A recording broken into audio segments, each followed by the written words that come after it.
Daniel 11 tonight, and this is really the meat and the potatoes of the book of Daniel. This was where everything comes together, and this is the main meat of the scripture as far as the book of Daniel is concerned. Now, we will go through some aspects of this.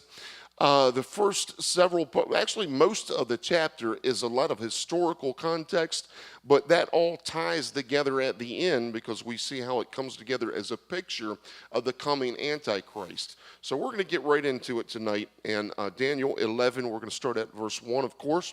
And it said, "Also I, in the first year of Darius the Mede, even I stood to confirm and to strengthen him." There are some people that believe that this should be a continuation of the previous chapter where that the angel Gabriel is talking and he's speaking about standing with Michael and Michael standing with him, and perhaps this is a reference to the continuation of that. Be that as it may, whether it is or whether it isn't, I don't particularly believe it is. I think that the division is at the correct spot. But you have to understand that the division of our Bible into chapters and verses was a modern thing. That was not how they were originally written. They were originally written just as one long continuation. And so we did that to make it easier to reference things and to find it quickly. And so that's the reason it was divided. And it's a big help to do that, of course. It makes things easier. But it also presents problems in certain areas because there are certain times that we question whether one chapter should have actually ended someplace else and began on another spot. And this is one of those areas that are debated. And so I'll give you both points of views.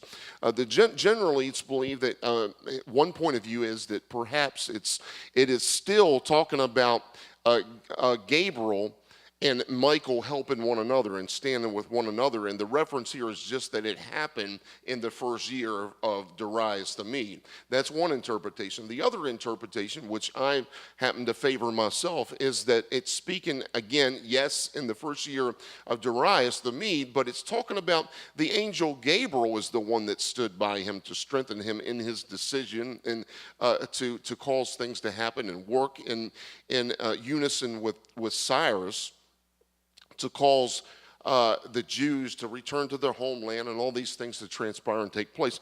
There's even a third group of people that believe that perhaps this Darius was a misinterpretation and actually should say Cyrus.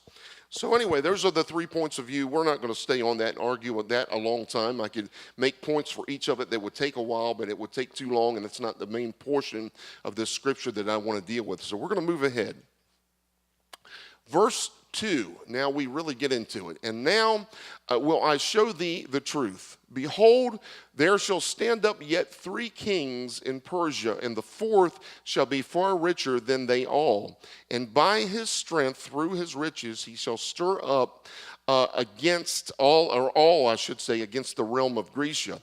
So you have to understand that at that time that we're talking about, and again, we're talking about Persia here. We're talking about would have been Cyrus, would have been the king at that time. So he's talking about there's yet 3 kings to stand up. Now let me pause here and just explain this because it's important. It can be confusing, especially if you get in your history books. There were actually 6 kings that came after this 4th one. So it's not talking about the total number of kings, but it's talking about the ones that he's going to deal with in this time frame. So understand it in context that that's what he's referring to, that there's going to be 3 more kings that we're going to talk about in the context of these scriptures. That makes sense, right? So anyway, these other kings, the first, of course, been Cyrus.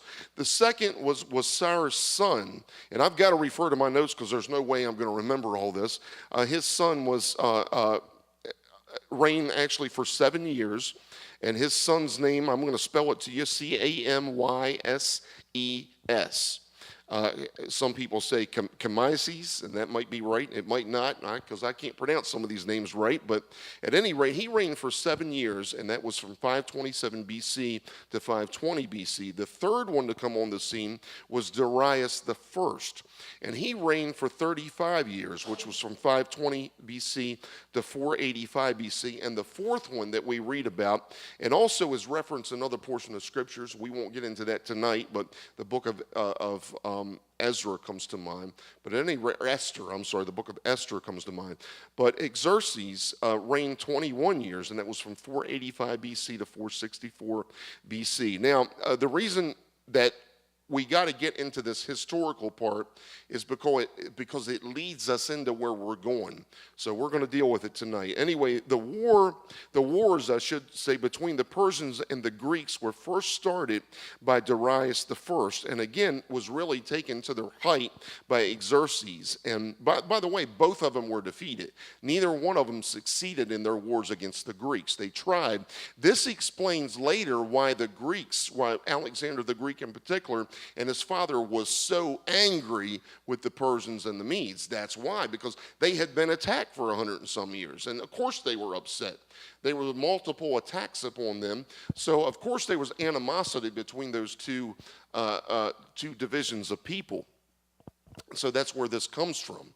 So anyway, basically it's just saying that when the fourth comes, he'll be far richer than they all. And of course, he had grew in riches and grew in power and things like that from all the wars and the spoils of war that had multiplied and built up. And by the time he come on the scene, of course, he was absolutely far richer than the three previously. And also, he used his riches to finance wars. He used his riches to build up his military and to be able to sustain that army, to be able to go in and fight against Grecia. And of course, like I said, both of these, the third and the fourth king did this. They were both unsuccessful. And in verse 3, and a mighty king shall stand up that shall rule with great dominion and do according to his will. Let me pause there before I go to verse 4 and talk about this. There's a time gap between verses 2 and 3. Alexander II, or we would refer to him probably better known as Alexander the Great. Everybody pretty much has heard of him, I'm sure. He began the war against the Persians in 336 BC. Check this out. With only $75,000 and 35,000 soldiers, he defeated a humongous opposing army, many thousands, with a massive budget. I mean, they had an amazing budget. And in just 13 or so years, he had conquered the entire Persian Empire and greatly expanded it. So it didn't take him long with just a handful to do great things. And I'm going to pause there for a moment and say this because I think it's important. We know how he done that. He didn't just do it because he was a brilliant strategist. He was. But he did that because there was a spirit force behind that. We read about it in the previous chapter. And that was the prince, we read about the prince of Persia and the prince of Grecia. And there was definitely forces behind that were supernatural. That wasn't just a natural thing for a man to be able to come on the scene and do the great things that Alexander the Great was able to do. There was a force behind that. So we know that. And by the way, I want to pause here just a moment and mention this as well.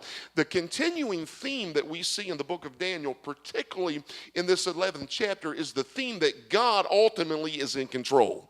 And this is what we have to remember. A lot of times God allows leadership to be raised up, whether it be in a kingdom, whether it be in a democracy, whether it be in a business, or whether it be whatever the case may be. He allows leadership to be raised sometimes that doesn't meet our approval. Come on, he allows leadership to be raised up where we look at it and say, God, I don't understand why. This makes no sense. Why that you would allow this evil, wicked, no good person to be in leadership?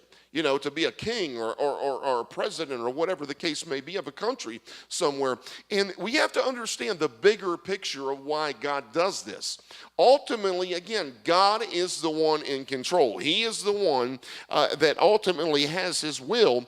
But we have to understand also that there's reasons that God allows these things to take place. In some cases, it is because he uses them as the rod of chastising against a country that may have forsaken the ways of the Lord. We see this in the history of Israel over and over and over, how that they fell away from the Lord. The Lord would allow evil rulers to rise, sometimes within their own country, sometimes without, that would come in and persecute them and carry them away to captivity, just like in the case of Nebuchadnezzar. And on and on and on. So we have to understand the ultimate plan and the purpose of God is going to be realized. God does give men the power of, we call it free moral agency. In other words, God gives mankind the ability to choose what road of morality you will take, whether good or whether evil. And we know that up to a certain point, man can exercise free will. Now that doesn't mean that he can do whatever he wants to do 100% of the time. It's limited free will, because when man's will interferes with God's plan and God's purpose, he stops it. And we're going to see that in these scriptures very clearly. So anyway, this mighty king that shall stand up, it was absolutely speaking of Alexander the Great. And of course, he did rule with great dominion. He conquered the whole known world in just that short span of time, probably less than 13 years. And he did absolutely do according to his will, no doubt about it. And verse 4 says, and when he shall stand up, his kingdom shall be broken. And again, this refers back to what we heard before about the goat and the four horns that come up in the place of the one that was broken. Basically the same thing here. Verse 4, let me read it again. And when he shall stand up, his kingdom shall be broken and shall be divided toward the four winds of heaven, and not to his posterity, please watch this carefully, nor according to his dominion which he ruled, for his kingdom shall be plucked up even for others beside those. Basically what this is saying, when Alexander the Great was about 32, perhaps 33 years of age, he died. He was at the height of power. 32 years of age. My goodness, you're at the prime of life. And yet he died of a fever in Babylon at the time is where he was. Many people believe he was probably poisoned, and there's a good chance he was. But at any rate, so by 32 years of age, he was dead, and his empire was eventually divided up among four of his generals. Now, it was more than that originally, but it didn't last very long, and ultimately it went to four generals, basically, to tell you the short part of the story. Some minor territories were restored, and none of Alexander's family survived beyond 15 years after his death. Now, watch this. 3 wives, gone. 2 sons, gone. A brother and sister-in-law and his mother all gone within that period of time. So he absolutely did not have any posterity at all. He did not have a son to sit on the throne. He did not have a brother to sit on. Absolutely, that leadership was wiped out completely, and the 4 generals are the ones that divided up the kingdom. And again, it said not according to his dominion, which he ruled simply because he ruled all of it, whereas they divided it into 4 territories. And we dealt with what those 4 territories were in previous studies. Won't go back there yet. Maybe in the future we'll have to touch on it again when we get to the book of Revelation. But at any rate, his kingdom was plucked up even for others beside those. And we'll talk about that again, because they didn't last forever either. Amen. Verse 5, and the king of the south shall be strong, and one of his princes, and he shall be strong above him and have dominion. His dominion shall be a great dominion. Now, there's something in here we have to understand right off the bat, and that is we're going to hear the phrase, the king of the south, repeatedly throughout this 11th chapter. We're going to also hear the phrase king of the north. We'll talk about that in a moment as well. But the king of the south is going to always be referring to Egypt. It's going to be talking about the Ptolemies that ruled in Egypt, and there are going to be several of them over the course of several years. And there's going to be this constant, let me paint the picture for you. There's a constant battling and bickering that's going forth between Syria, which is up towards the north. Wish I had a map. I forgot to put that on there. I wish I had it. But up towards you picture Israel here. And right above Israel, you have Syria, and you also have Turkey above that. Okay, so Turkey, Syria, you got Israel, you got Jordan. There's a whole lot more there, but for our discussion tonight, we're going to be talking about that. And of course, to the south of that is Egypt. That's where the beginning northeastern part of Africa is. So we've got that territory there. And we have this constant battle that's going back and forth between Egypt and between Syria. And caught right in the middle of it is Israel.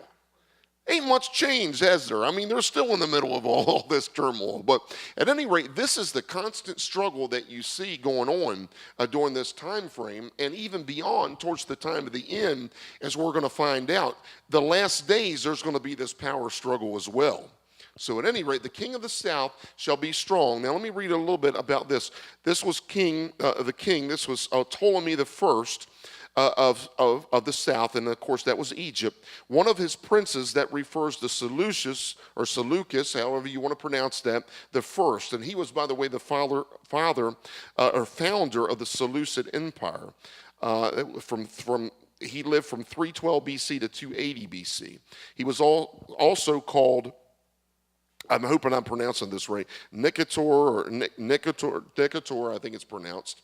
I might be mispronouncing it, but that's the way I heard it. And simply also called the Conqueror as well was tacked onto his name. He went to Egypt about 316 BC and became a successful commander of Ptolemy, so therefore he was called his prince. And at any rate, he soon come to great prominence, even above Ptolemy. But anyway, we'll read about that in a moment. So anyway, when Ptolemy the first won at Gaza in 312 BC, it allowed Seleucus to go back to Babylonian from where he had fled into Egypt after Antigonus won there and conquered it. So we have this, I mean, it's going to get real crazy because it plays out like a soap opera. We have this one against that one, and this one against this one, and this one betraying that one, and it's amazing. You have people killing each other after a while, and it's absolutely incredible. Family members coming against family members, all for power and position.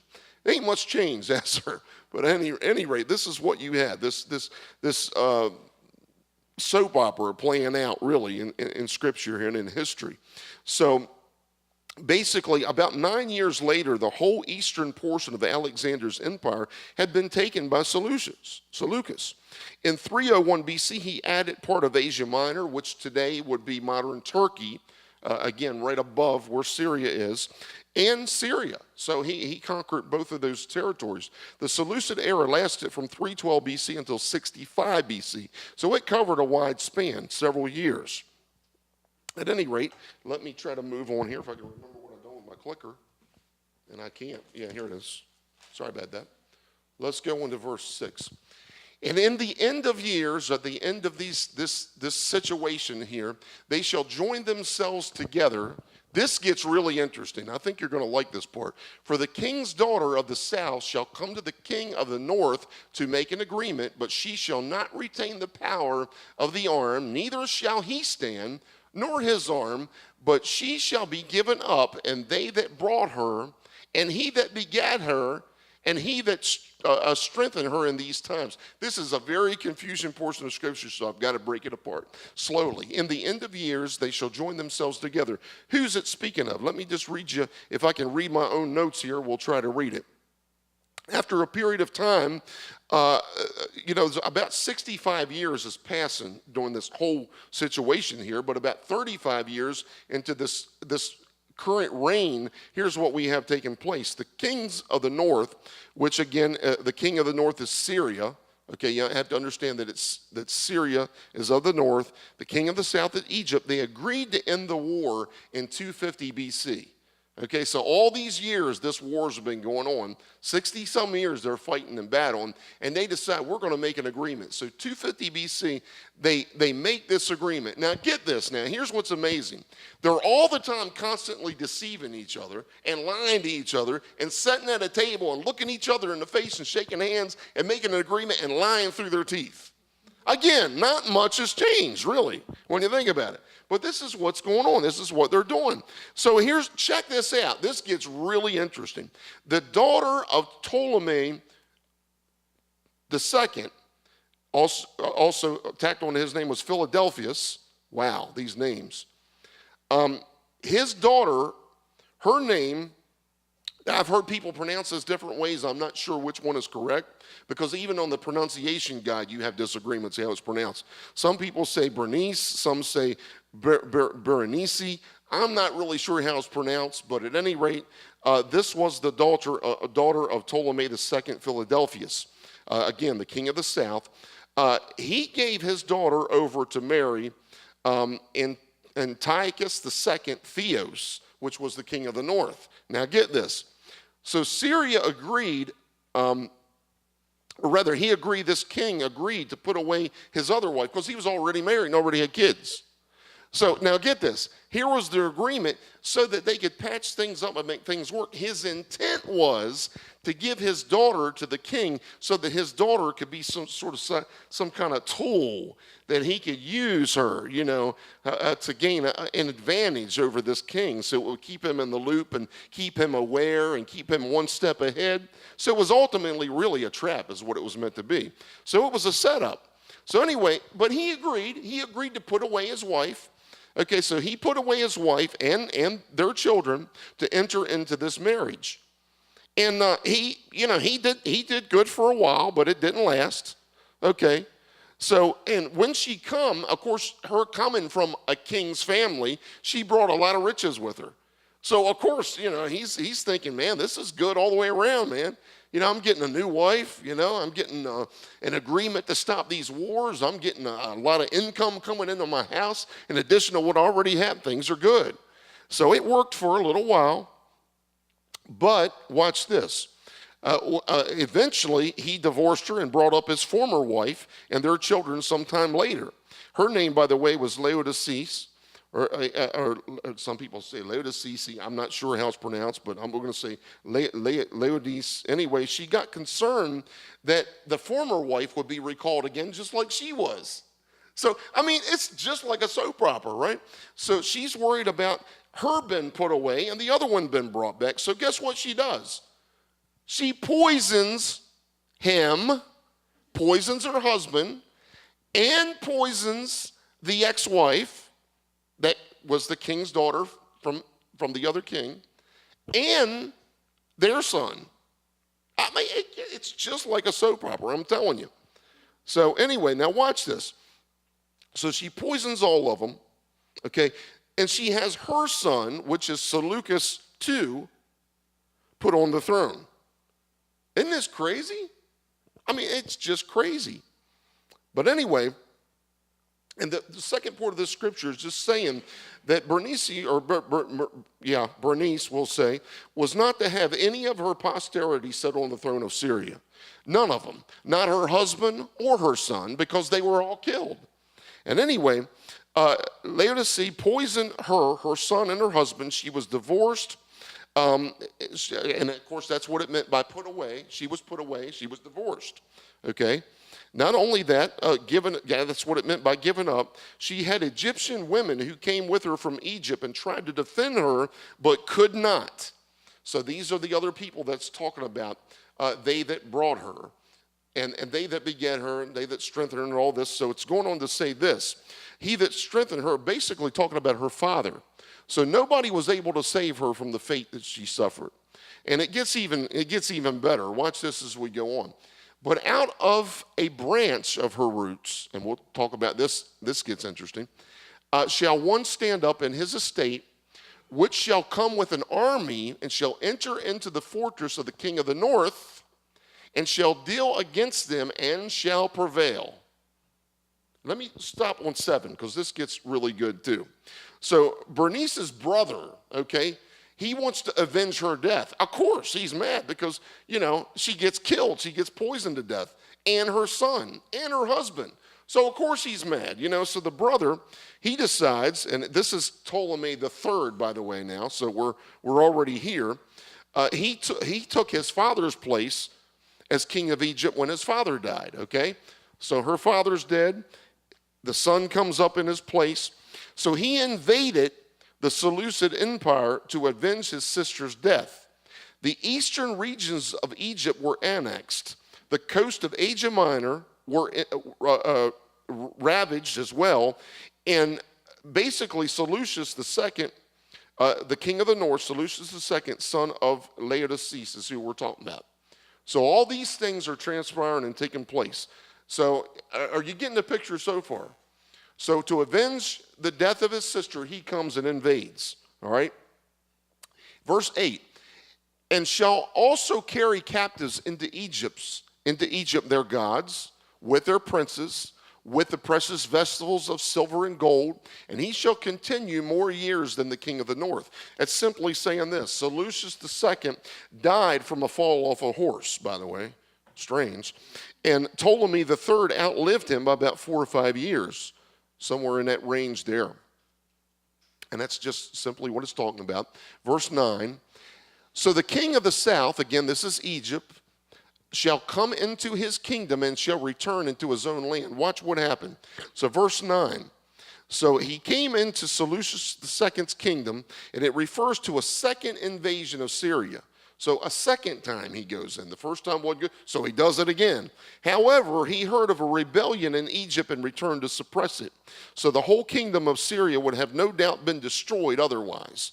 So God somehow caused there to be a preservation, because the first time was pretty decisive, but he went back a second time and he would have probably just annihilated. He would have probably just completely destroyed Syria. But then he got this news again, showing that God is ultimately in control, because God allowed something to interrupt his plans.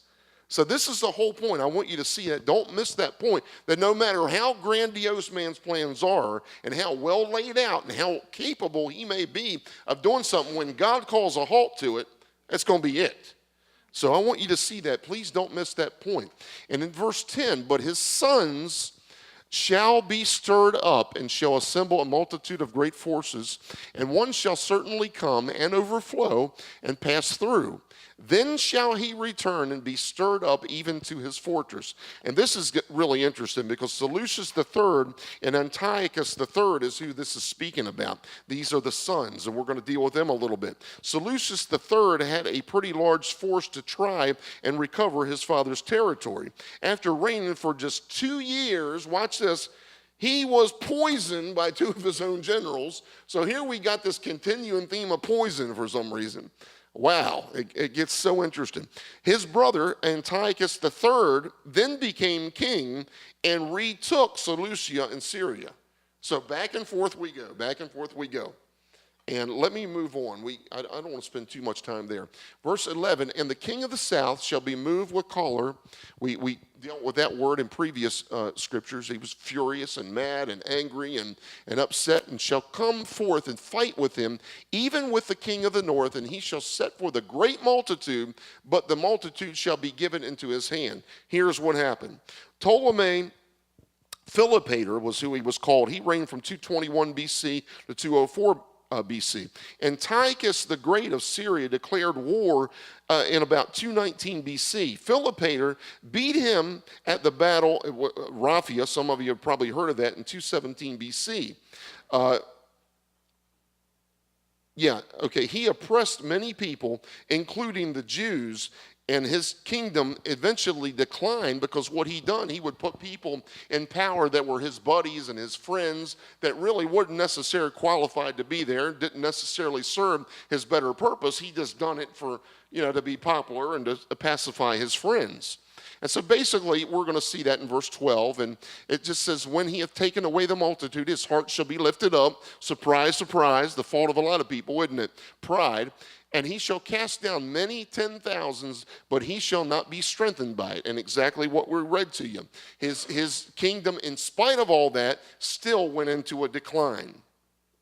So again, showing that God is ultimately in control. Verse 13, for the king of the north shall return, okay, this is Syria, shall return and set forth a multitude greater than the former, and shall certainly come after certain years with a great army and with much riches.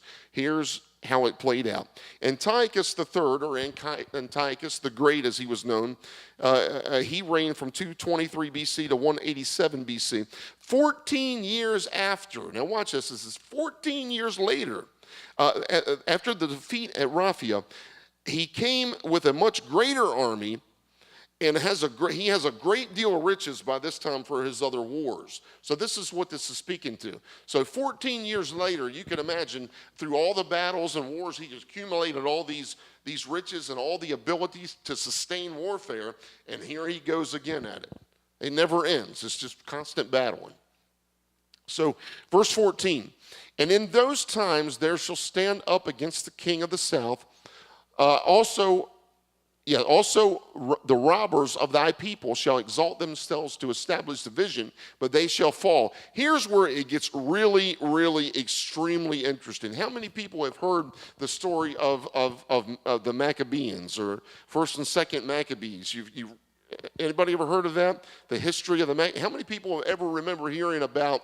Now, if you know anything about Jewish history, you've studied about how that they taught about how the lamp was supernaturally, God touched it and he was able to cause it to burn for the whole period of time instead of just one. Have you ever heard of it? How that God stretched out the oil and he multiplied it?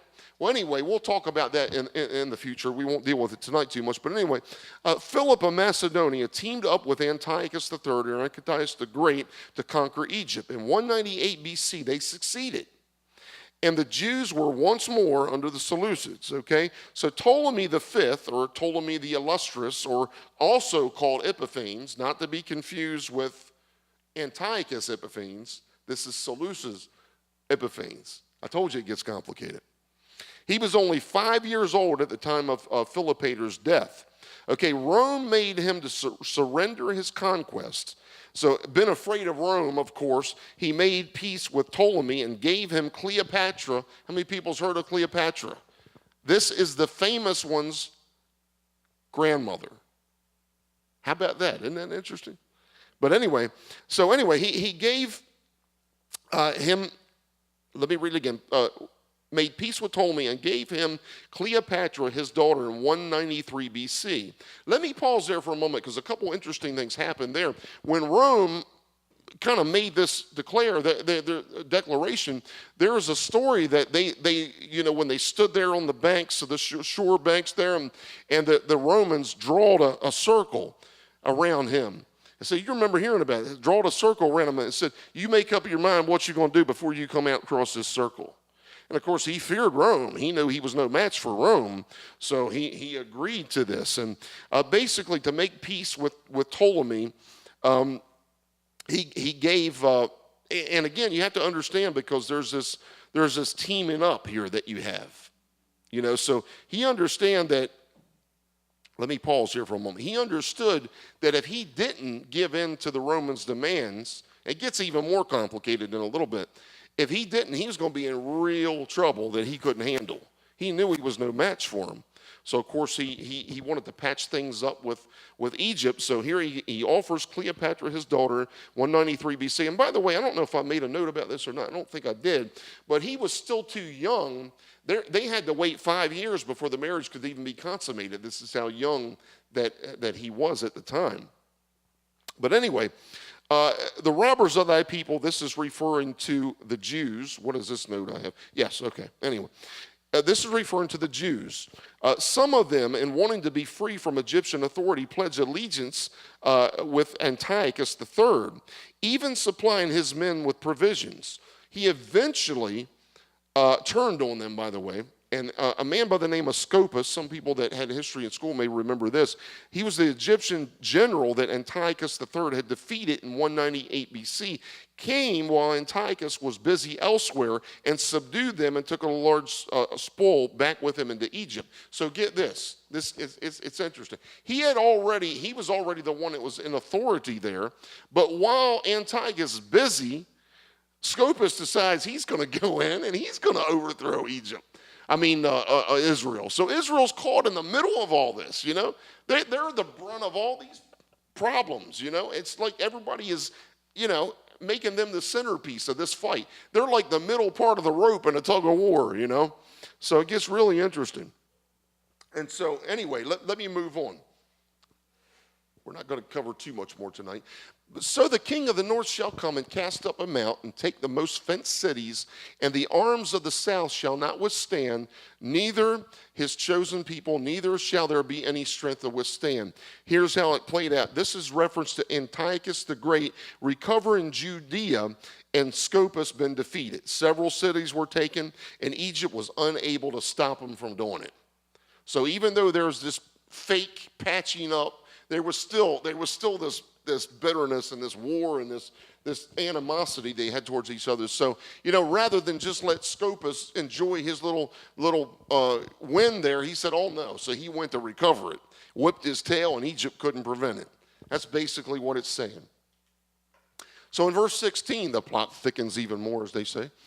But he that cometh against him shall do according to his own will, and none shall stand before him. And he shall stand in the glorious land, which by his hand shall be consumed. Now watch this. So verse 16, the Jews helped him, and he showed them favor for a little while. He brought back some dispersed Jews and freed the priests from tribute.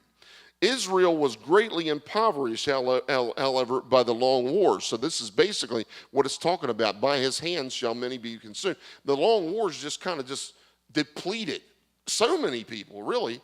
But it was particularly hard on the Jews in their land. So verse 17, he shall also set his face to enter with the strength of his whole kingdom. Now watch this part. And upright ones with him. Thus shall he do, and he shall give him the daughter of women, corrupting her, but she shall not stand on his side, neither before him. This gets really good. Watch what happens here. I love this part. Antiochus III, the Great, he planned originally to defeat Egypt, but decided to enter into a peace covenant. So he gave his daughter, Cleopatra, again, the grandmother of the famous one, to Ptolemy V. He was so young that it was 5 years before the marriage could be consummated. Upright ones, maybe it's kind of tongue-in-cheek for the Jews who joined him, I'm guessing. Daughter of women, Cleopatra's beauty it's referring to. Antiochus III's plan was to use his daughter as a snare to Ptolemy V. But the plan backfired. It didn't work. You know why? Because she actually fell in love with him. And her allegiance was to her husband. And she actually helped her husband stand guard against the tricks of her father. So it didn't work at all. It backfired, blew up right in his face, man.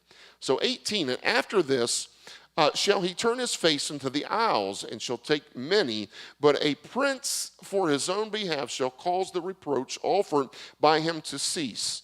Without his own reproach, he shall cause it to turn upon him. Very confusing, but here's simply what happened. Antiochus the Great used his navy to take many islands on the Mediterranean coast. That was in there. Really wish I'd have put a map up, but I didn't. But anyway, the Romans defeated him. Watch this. This gets really, really good. The Romans defeated him and caused him to withdraw from Greece. Then they defeated him in Asia Minor as well. The reproach that was meant against Rome was turned on himself. So what he meant to do to turn a reproach against Rome backfired and come back to him and put him in a very, very humbling and a very embarrassing situation. We'll talk about that in a moment. Very embarrassing situation. Then he shall turn his face toward the fort of his own land, but he shall stumble and fall and not be found. Here's what happened there. Antiochus the Great turned back to his own fort at Antioch, Syria. He had to raise 15 talents for Rome to finance the war. Let me break it apart. So basically Rome said, okay, look, you've caused all this problem. You're going to have to pay for it now. You're going to pay it. You're going to pay us. Isn't that wild? Isn't that crazy? So anyway, and it was over a period of years. In other words, he laid a tribute on them that it wasn't just something that he had to pay one time and going about his way and everything was fine. It was so much more than that. And by the way, let me read a little bit more. He marched his army into the east to get the money and was killed in 187 BC. He had to sign a treaty. Before he was killed, he had to sign a treaty that was extremely embarrassing to him, all right? He had to even send 20 hostages to Rome to ensure that he was going to do what he said he was going to do. And included in those 20 hostages was, guess who? His son. He had to send his own son as a hostage. Can you imagine how humiliated this proud, arrogant man was? Boy, he's brought down low, wasn't he? And not only that, but he had to give up a whole lot of territory and pay over several years this sum of money. He had to retreat, bring his troops back, and withdraw. So he elevated himself, and boy, he got busted back down real quick, didn't he? And eventually he died. In verse 20, then shall stand up in his estate a raiser of taxes. Wow. Are we talking about U.S. president? No, we're not. Then shall stand up in his estate a raiser of taxes in the glory of the kingdom, but within few days he shall be destroyed, neither in anger nor in battle. Here's what happened. Antiochus, the great son, Seleucus the fourth, also called Philopator, he reigned, by the way, from 187 BC to 176 BC. He reigned over Babylonia, Mesopotamia, Persia, Syria, Israel, and some other places. He was forced to raise taxes to cover that yearly amount that was due, remember? So he raised taxes is what he did. And guess what happened? The man that he appointed to help him to implement his plan to raise the taxes is the very man that turned against him. And guess what he done to him? It's believed he poisoned him. So he didn't die in battle. He didn't die, with his boots on, as they say. He was poisoned by his own man. I mean, it gets crazy. Again, it's just like a soap opera, I'm telling you. And in his estate shall stand up a vile person to whom they shall not give the honor of the kingdom, but he shall come in peaceably and obtain the kingdom by flatteries. This is speaking of none other than Antiochus the fourth, or Antiochus Epiphanes, who, by the way, is a type of the Antichrist.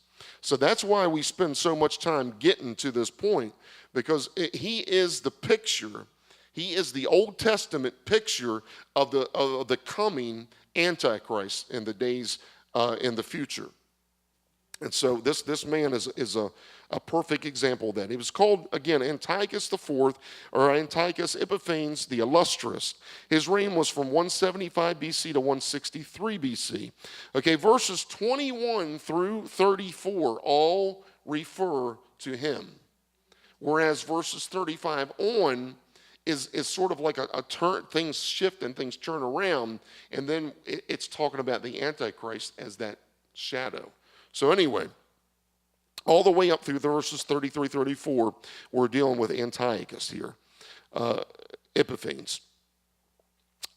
He is another brother of Seleucus the fourth and the son of Antiochus the third. Okay, we already established that. He was the hostage that was sent to Rome by his father. Okay, Antiochus Epiphanes. His father was the one that sent him as one of those 20 hostages. Okay, so you're probably wondering, how did he get out of that? Glad you asked. Anyway, we're going to get to that. But anyway, his brother, Seleucus the fourth, exchanged him for Demetrius as a hostage in Rome. By the way, Demetrius was his own son. So you have to ask yourself, what was the motivation behind that? You're going to trade your own son for your brother. We'll deal with that later. Anyway. Anybody ever study that? Do you know the history behind it? Good. This will be new for you. But anyway, he was the true heir to the throne, by the way. He was the next one to sit on the throne, would have been Demetrius. But anyway, here he is a hostage. So anyway, Antiochus Epiphanes actually took over the throne at the death of Seleucus instead of Demetrius through flattery. Here's what happened. Demetrius should have been the next king.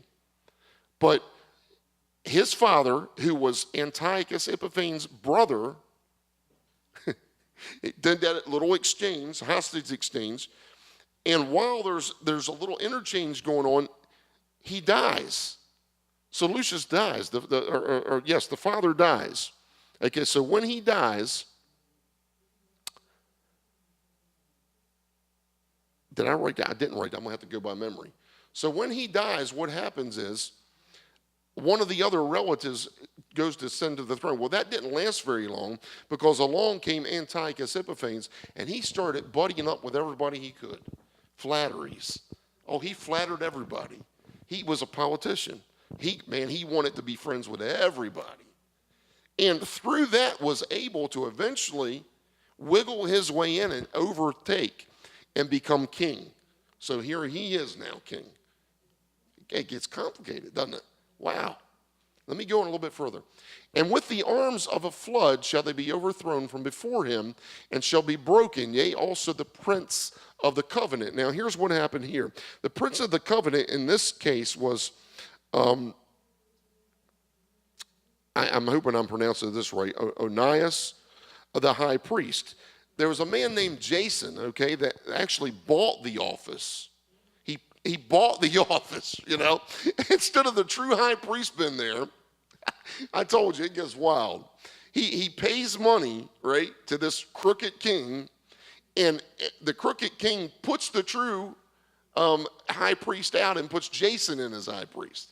Okay, so Jason was placed in his place, and this is what this is talking about. Verse 23 says, and after the league made with him, he shall work deceitfully, for he shall come up and shall be strong with a small people. Here's what happened. Antiochus Epiphanes ended up still breaking his covenant with Jason. You know why? Because even more money was offered by somebody else. Oh my Lord, it gets amazing. So when he was offered even more money by another person, he kicked him out of there. And so we move on a little bit further. A couple more minutes and we're going to close. He shall enter peaceably, even upon the fattest places of the province, and he shall do that which his fathers have not done, nor his fathers' fathers. He shall scatter among them the prey and spoil and riches, yea, and he shall forecast his devices against the strongholds, even for a time. Here's the way it played out. Antiochus laid claim on Israel, Phoenicia, some other places, etc., which caused war to break out between Egypt and Syria. Well, wow, there's a surprise. War breaking out between Egypt and Syria. Gee, we've never heard that before, have we? Wow. So anyway, it just stirs things up even more and again. And so, but here's what he did different. He was very liberal in dividing the spoils of war. Why? Because again, he wanted peace with as many people that would help him. It was to his benefit, not because he was a good guy. It's because he thought it would benefit him. Whoever he thought would benefit him, he wanted to be friends with. Wow. So he divided the spoils of war. Nobody had ever done that before, you know, here. Nobody, you don't read about any of these other kings in this period of time doing that. So he was the first. So that's what it's referring to. He also built up strongholds on the borders and prepared for possible war with Egypt. Again, that's just simply what it's talking about. Can I get through the first section? I got 5 minutes. Will you give me 5 more minutes? Verse 25. And he shall stir up his power and his courage against the king of the south with a great army, and the king of the south shall be stirred up to battle with a very great and mighty army, but he shall not stand, for they shall forecast devices against him. What happened is he finally had war with Egypt, and this time he actually won. So this time he's successful. He took Ptolemy prisoner. Check this out. Took him prisoner and declared himself king of Egypt. Wow. He also turned Ptolemy's men against him. So again, here he is. He's a politician doing what he does. Verse 26, yea, they that feed of the portion of his meat shall destroy him, and his army shall overflow, and many shall fall down slain. Here's what happened. After winning against Egypt, he returned to Antioch with the spoils of his victory, just like it tells you. And there he heard that the Jews were rejoicing. Watch this. He heard that the Jews were rejoicing because they heard a rumor that he died or was killed in battle or something. So the Jews are thinking Antiochus is dead, and they're having a party. Man, they're rejoicing. And he gets wind of it. Oh, it didn't go so well. Did not go so well. So basically, he turned against them at this point. That's exactly what happened. And in verse 27, and both these kings' hearts shall be to do mischief. Wow. Like we're surprised at that. Again, they're sitting at the table lying to each other. Here it is. They shall speak lies at one table, but it shall not prosper, for the end shall be at the time appointed. So basically, they're sitting at a table lying through their teeth to each other.